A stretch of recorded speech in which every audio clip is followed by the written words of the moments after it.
भारत का इतिहास उन क्रांतिकारियों की गाथाओं से जगमगाता है जिन्होंने आजादी की जंग में अपने प्राणों की आहुति दी। मंगल पांडे की बैरकपुर में बगावत की चिंगारी, चंद्रशेखर आजाद तिवारी की अल्फ्रेड पार्क में अंतिम सांस, बाल गंगाधर तिलक का स्वराज मेरा जन्म सिद्ध अधिकार है का नारा, राम प्रसाद बिस्मिल की सरफरोशी की तमन्ना की गूंज, ये वो ब्राह्मण नायक थे जिन्होंने अंग्रेजी हुकूमत को घुटनों पर ला दिया। तात्या टोपे की रणनीति हो या रानी लक्ष्मीबाई की तलवार, ब्राह्मण समुदाय ने देश की मिट्टी को खून से सींचा। लेकिन आज उसी समुदाय को निशाना बनाकर कुछ लोग समाज में आग लगाने का काम कर रहे हैं।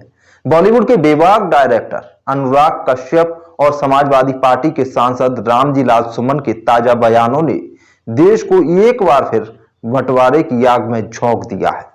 आखिर यह सिलसिला कब थमेगा और इस आग को बुझाएगा कौन? अनुराग कश्यप, जिनकी फिल्में सामाजिक मुद्दों पर बेबाकी से बोलती हैं, इस बार विवादों की भंवर में फंस गई है। उनकी आगामी फिल्म फुले और ज्योतिबा और सावित्रीबाई फुले की जिंदगी पर आधारित है। सेंसर बोर्ड के निशाने पर आई। बोर्ड ने फिल्म में ब्राह्मणों की कथित नकारात्मक छवि पर सवाल उठाए। जवाब में कश्यप ने इंस्टाग्राम पर आग उगलने वाली बात कह दी, ब्राह्मण पे मैं मूतूंगा, कोई प्रॉब्लम? ये एक वाक्य ऐसा था मानो देश की सड़कों पर बारूद बिखेर दिया गया। इंदौर में परशुराम सेना ने उनका पुतला फूंका, दिल्ली और मुंबई में एफआईआर दर्ज हुई और सर्व ब्राह्मण समाज ने फुले के बहिष्कार का ऐलान कर दिया। राजस्थान में तो एक संगठन ने कश्यप का मुंह काला करने पर 1 लाख रुपए का इनाम तक रख दिया। कश्यप ने माफी मांगी, लेकिन उनकी माफी में भी व्यंग की धार थी। इसने न सिर्फ ब्राह्मण समुदाय का गुस्सा और भड़काया, बल्कि सोशल मीडिया पर एक और नई जंग छेड़ दी। उनके समर्थन ने इसे सेंसरशिप के खिलाफ बगावत बताया तो विरोधियों ने उन्हें जातिवादी करार दिया। कश्यप का दावा है कि उनके परिवार को बलात्कार और हत्या की धमकियां मिल रही हैं, लेकिन उनके बयान ने जो आग लगाई है उसे बुझाने की कोई कोशिश नहीं दिखती। दूसरी ओर समाजवादी पार्टी के सांसद रामजी लाल सुमन ने 16वीं सदी के राजपूत राजा राणा सांगा पर टिप्पणी कर एक और विवाद को जन्म दे दिया था। उनके बयान ने करणी सेना को सड़कों पर उतार दिया। आगरा और अलीगढ़ में प्रदर्शन हुए। सुमन के खिलाफ एफआईआर की मांग उठी और सपा कार्यकर्ताओं ने जवाब में बीजेपी पर इतिहास तोड़ने मरोड़ने का आरोप लगाया। सुमन ने सफाई दी कि उनका इरादा किसी की भावनाओं को ठेस पहुंचाने का नहीं था, लेकिन बीजेपी पर गड़े मुर्दे उखाड़ने का इल्जाम लगाकर उन्होंने विवाद को और हवा दी। सपा प्रमुख अखिलेश यादव ने सुमन का समर्थन किया, जिससे यह जंग सवर्ण बनाम दलित की सियासत में बदलती दिख रही है। सुमन के घर पर हमले की आशंका ने सपा कार्यकर्ताओं को सड़क पर उतार दिया और माहौल तनावपूर्ण हो गया। ब्राह्मण समुदाय का इतिहास सिर्फ यज्ञ अनुष्ठानों तक सीमित नहीं। 1857 की क्रांति में मंगल पांडे ने पहले गोली चलाई तो काकोरी कांड में राम प्रसाद बिस्मिल, राजेंद्र नाथ लाहिरी और जोगेश चंद्र चटर्जी ने अंग्रेजों को ललकारा।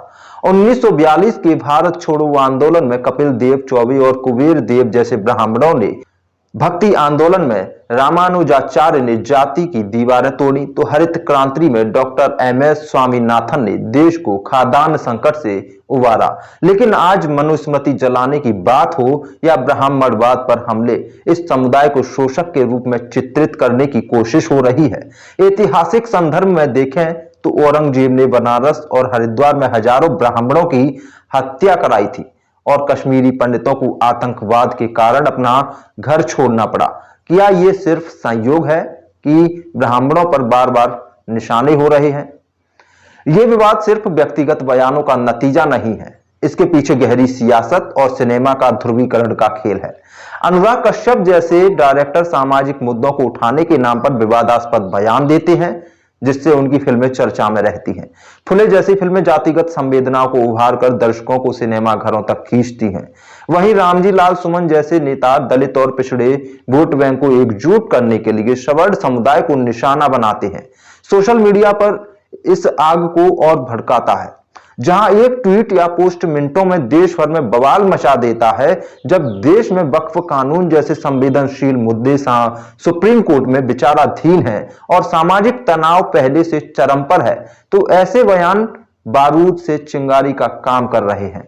कश्यप और सुमन के बयानों ने न सिर्फ ब्राह्मण और राजपूत समुदाय को नाराज किया, बल्कि समाज में गहरे बंटवारे की लकीरें खींच दी। सवाल यह है कि क्या यह सिर्फ सुर्खियों का खेल है या इसके पीछे समाज को तोड़ने की गहरी साजिश है।